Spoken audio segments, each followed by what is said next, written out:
Bienvenidos a nuestra inmersión profunda de hoy, donde nos adentramos en el complejo mundo de las finanzas colombianas, específicamente la situación de la deuda del país. Prepárense porque las cifras que vamos a ver son realmente sorprendentes. Así es. A veces las finanzas de un país pueden parecer un laberinto, pero al desglosar la información como veremos hoy, podemos comprender mejor lo que realmente está sucediendo. Empecemos con una cifra impactante. El presidente Gustavo Petro enfrenta la carga de deuda más alta en los últimos 20 años. Y gran parte de esta carga es una herencia de administraciones anteriores, especialmente la de Iván Duque. ¿Cómo se mide exactamente esta carga de deuda y cómo ha evolucionado a lo largo del tiempo? La relación entre la deuda pública y el PIB es el indicador clave. Muestra cuánto debe un país en comparación con el tamaño de su economía. Bajo Duque, esta relación aumentó significativamente. En solo 4 años añadió la asombrosa cifra de 57.000 millones de pesos a la deuda nacional. Es una cantidad enorme. ¿Y a dónde fue a parar todo ese dinero prestado? Esa es la pregunta del millón. Gran parte de esta deuda se contrajo en préstamos a corto plazo, lo que significa que el reembolso debe hacerse rápidamente, ejerciendo una enorme presión sobre el gobierno actual. Y lo más preocupante es que no parece haber beneficiado a los ciudadanos colombianos, al menos no a los que más lo necesitaban. Muchos colombianos creían que esos fondos se destinarían a aliviar la pobreza o a proyectos de infraestructura. ¿Hay alguna evidencia que sugiera quiénes fueron los verdaderos beneficiarios de estos préstamos durante la administración Duque? Las pruebas sugieren que gran parte del dinero benefició principalmente al sector bancario y a la élite adinerada. Es importante recordar la imagen de los colombianos colgando paños rojos de sus ventanas durante la pandemia, símbolo de hambre y desesperación mientras miles de millones de pesos fluían al sistema bancario. Esto me hace pensar, ¿cuáles eran las motivaciones de Duque al adquirir tanta deuda a corto plazo, sabiendo que no estaría en el poder cuando llegara el momento del reembolso? Es una pregunta que muchos se hacen. Algunos analistas sugieren que Duque probablemente sabía que no estaría en el poder cuando esta enorme deuda venciera. Esto apunta a una estrategia deliberada para cargar a sus sucesores con la responsabilidad. De hecho, encontré un tuit de 2021 de Gustavo Bolívar que advertía sobre la inminente crisis de la deuda y su posible impacto en el próximo presidente. Parecía tener una visión clara de lo que se avecinaba. ¿Cómo está abordando Petro esta difícil situación? Imagino que no debe ser fácil lidiar con una carga financiera tan pesada. Petro se ha visto obligado a tomar decisiones difíciles. Ha implementado medidas como subir los impuestos y recortar el gasto, lo que inevitablemente ha generado críticas. Sin embargo, él argumenta que está cumpliendo con las obligaciones de la deuda al tiempo que intenta proteger a los ciudadanos más vulnerables. Pero sus esfuerzos no han estado exentos de obstáculos, ¿cierto? He leído que sus intentos de aprobar una ley de financiación para enfrentar la deuda fueron bloqueados por la oposición, especialmente por partidos alineados con Duque. ¿Cuáles son las razones detrás de esta oposición? ¿Se trata simplemente de una diferencia de opiniones sobre cómo manejar las finanzas públicas? Partidos como el Centro Democrático, liderados por figuras como Efraín Cepeda, argumentan que la ley de financiación propuesta por Petro era fiscalmente irresponsable. Sin embargo, sus motivaciones parecen ir más allá de la simple prudencia fiscal. Recordemos que estos mismos partidos aprobaron sin problemas las solicitudes de deuda y las rebajas fiscales durante el mandato de Duque. ¿Podríamos entonces interpretar esta oposición como un intento de socavar el gobierno de Petro? Es decir, priorizar la lucha política sobre la búsqueda de soluciones para la crisis de la deuda. Sus acciones parecen estar más orientadas a debilitar al gobierno de Petro que a proteger los intereses del país. Esta situación nos lleva a una reflexión aún más profunda, la influencia de los intereses empresariales en la política económica colombiana. Por ejemplo, grupos de presión de la industria del juego se movilizaron activamente contra los cambios propuestos por Petro, ya que se beneficiaban del status quo. Esto nos muestra cómo ciertos sectores con gran poder económico pueden influir en las decisiones que afectan a todo el país. Es preocupante ver cómo los intereses particulares pueden llegar a tener tanta influencia en un tema tan crucial como la deuda nacional. Y hablando de la historia de la deuda en Colombia, mencionaste que aún se están pagando deudas contraídas durante el gobierno de Uribe. ¿Podrías profundizar un poco más en este punto? ¿Cómo se compara la deuda heredada de Uribe con la adquirida durante la administración Duque? Si bien la mayor parte de la carga actual proviene de la era Duque, el análisis del Ministerio de Hacienda indica que una parte significativa de la deuda actual se remonta a la época de Uribe. Esto nos recuerda que las decisiones financieras del pasado pueden tener consecuencias a largo plazo. Es como si cada gobierno arrastrara una pesada mochila llena de deudas de administraciones anteriores. Y esto nos lleva a una pregunta fundamental. ¿Es realmente sostenible que cada gobierno siga pidiendo préstamos y aumentando la deuda pública? ¿Hasta qué punto se puede seguir acumulando deudas sin poner en riesgo el futuro del país? Esa es la pregunta del millón. Si Colombia continúa por este camino, ¿cuáles serán las consecuencias? Hay un punto en el que la deuda se vuelva simplemente insostenible. Estas son preguntas difíciles pero cruciales, ya que no se trata solo de números, sino del futuro de Colombia y su gente. Y volviendo al caso de Duque, ¿cómo logró acumular tanta deuda en tan poco tiempo? ¿Hubo algún tipo de control o mecanismo que pudiera haber evitado esta situación? Como hemos visto, gran parte de la culpa recae en la forma en que se contrajo la deuda. Préstamos a corto plazo con altas tasas de interés. Esta estrategia crea una especie de bomba de relojería financiera que ahora está a punto de estallar. Es como si hubieran estado jugando a la ruleta rusa con las finanzas del país. Y lo que es aún peor, gran parte de ese dinero no se utilizó para proyectos que beneficiaran a la población. Simplemente desapareció en un agujero negro financiero. ¿Qué impacto concreto tiene esta situación en la vida diaria de los colombianos? Las consecuencias son palpables. Los recortes en el gasto público afectan directamente a servicios esenciales como la educación y la salud. Por ejemplo, se han reportado casos de hospitales que han tenido que reducir personal o limitar la atención debido a la falta de recursos. En el ámbito educativo, algunas escuelas han tenido que posponer proyectos de infraestructura o reducir la oferta de programas extracurriculares.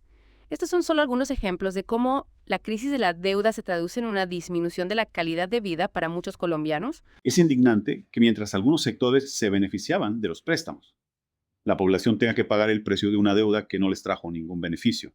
¿Qué medidas concretas está tomando el gobierno de Petro para hacer frente a esta crisis? ¿Qué alternativas existen para aliviar la presión financiera sin afectar aún más a la población? Petro se ha visto obligado a tomar medidas drásticas como el aumento de impuestos y la reducción del gasto público, con el objetivo de cumplir con las obligaciones de deuda y evitar un colapso económico total. Sin embargo, estas medidas no son populares y han generado críticas por parte de diversos sectores. Una de las propuestas de Petro para abordar la deuda sin afectar de manera desproporcionada a los sectores más vulnerables es la implementación de una reforma tributaria más progresiva. Esta reforma busca que quienes tienen mayores ingresos contribuyan en mayor medida, generando recursos adicionales para pagar la deuda sin afectar a los más pobres. Sin embargo, como vimos con la oposición a la ley de financiación, esta medida probablemente enfrente una fuerte resistencia por parte de los sectores que se verían afectados por el aumento de impuestos. Hay otras alternativas que se estén considerando para lidiar con la deuda sin tener que recurrir a medidas impopulares. Otra opción que se ha planteado es la refinanciación de la deuda.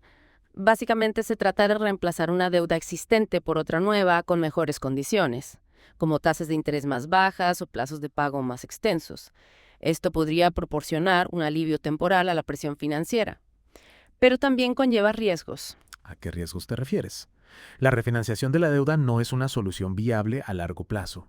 Si bien la refinanciación puede ser una herramienta útil en ciertas circunstancias, también puede aumentar la deuda total a largo plazo si no se gestiona de forma responsable. Además, la posibilidad de refinanciar la deuda de Colombia depende de la confianza de los mercados financieros en la economía del país.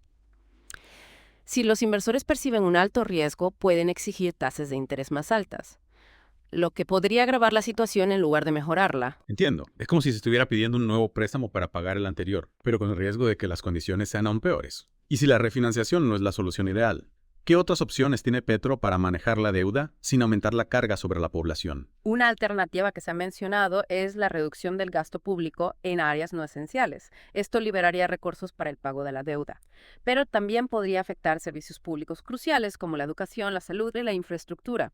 Encontrar el equilibrio adecuado entre la necesidad de pagar la deuda y la de mantener servicios esenciales es un desafío complejo. Es una situación complicada, sin duda. Por un lado, es necesario controlar la deuda para evitar un colapso económico, pero por otro lado, los recortes en el gasto público pueden afectar a los sectores más vulnerables de la población. ¿Existe alguna manera de salir de este atolladero sin tener que sacrificar el bienestar de la gente? La clave para enfrentar esta crisis radica en una combinación de estrategias bien planificadas y ejecutadas. No existe una solución mágica, pero una combinación de medidas como una reforma fiscal progresiva, un control responsable del gasto, la refinanciación estratégica de parte de la deuda y, sobre todo, la inversión en un crecimiento económico sostenible podría ofrecer un camino a seguir. Es un plan ambicioso que requiere un gran esfuerzo de coordinación y voluntad política. ¿Crees que el gobierno de Petro tiene la capacidad y el apoyo necesario para llevar a cabo un plan de esta magnitud? Petro ha demostrado ser un líder decidido a impulsar cambios profundos en el país, pero también se enfrenta a una fuerte posición política y a una serie de desafíos económicos estructurales. Solo el tiempo dirá si podrá sortear los obstáculos y lograr el delicado equilibrio necesario para sacar a Colombia de esta crisis. Es un futuro incierto, Pero lo que es seguro es que la participación ciudadana informada y activa es fundamental para enfrentar este desafío.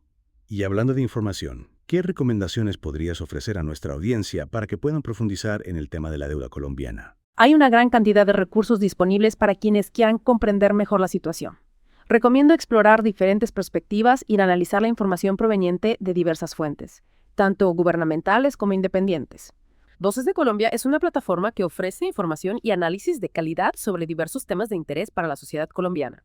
Y para quienes quieran profundizar en la historia de la deuda en Colombia, recomiendo revisar los informes del Ministerio de Hacienda, donde se puede encontrar información detallada sobre la evolución de la deuda pública a lo largo del tiempo. Hemos hablado de la necesidad de una reforma fiscal progresiva, un control responsable del gasto y la refinanciación estratégica de la deuda. Pero también mencionaste la importancia de la inversión en un crecimiento económico sostenible. ¿Puede explicar cómo se relaciona esto con la crisis en la deuda? Claro que sí. La inversión en un crecimiento económico sostenible es fundamental para salir del círculo vicioso de la deuda. Cuando la economía crece de manera sostenida, se generan más empleos, aumentan los ingresos fiscales y se fortalece la capacidad del país para hacer frente a sus obligaciones financieras.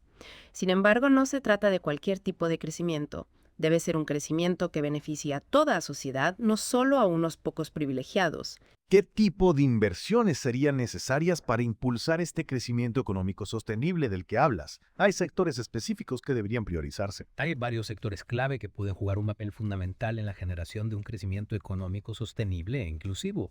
Uno de ellos es la educación. Invertir en educación de calidad desde la primera infancia hasta la educación superior permite formar una fuerza laboral más capacitada y competitiva, capaz de impulsar la innovación y el desarrollo del país. Otro sector clave es la infraestructura. Colombia necesita mejorar sus carreteras, puertos, aeropuertos y redes de energía para facilitar el comercio, la inversión y el acceso a servicios básicos. Y no podemos olvidar el sector agrícola, ¿verdad?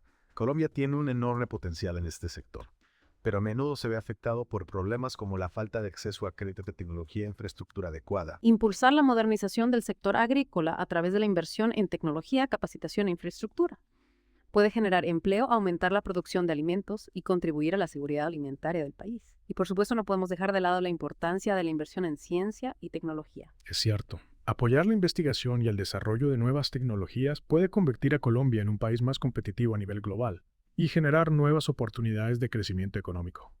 Pero todos estos planes de inversión requieren recursos, ¿verdad?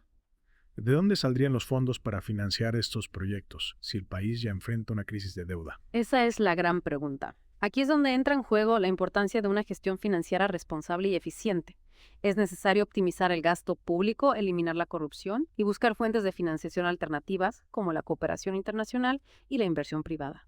Y volviendo al tema de la comparación con otros países, ¿cómo se compara la situación de Colombia con la de otros países de la región en términos de deuda y estrategias para enfrentarla? Cada país tiene sus propias particularidades, pero podemos encontrar algunas similitudes y diferencias interesantes. Por ejemplo, Chile ha implementado con éxito un sistema de gestión fiscal responsable que le ha permitido mantener una deuda relativamente baja y una economía estable. Por otro lado, Argentina ha enfrentado recurrentes crisis de deuda debido a una combinación de factores como el gasto público descontrolado, la inflación y la falta de confianza en los mercados internacionales. Es decir, la experiencia de otros países nos muestra que hay diferentes caminos para abordar la deuda y que no existe una fórmula mágica que funcione para todos. Lo importante es aprender de las experiencias exitosas y de los errores del pasado para encontrar soluciones adaptadas a las necesidades de cada país. Y en el caso de Colombia es crucial que se lleve a cabo un diálogo nacional inclusivo que involucre a todos los sectores de la sociedad para construir un consenso sobre las mejores estrategias para enfrentar la crisis de la deuda y construir un futuro más próspero y equitativo para todos los colombianos. Visitar el canal de YouTube Voces de Colombia. Allí encontrarán una gran variedad de análisis, debates y opiniones sobre la situación actual del país. No olviden darles un me gusta y suscribirse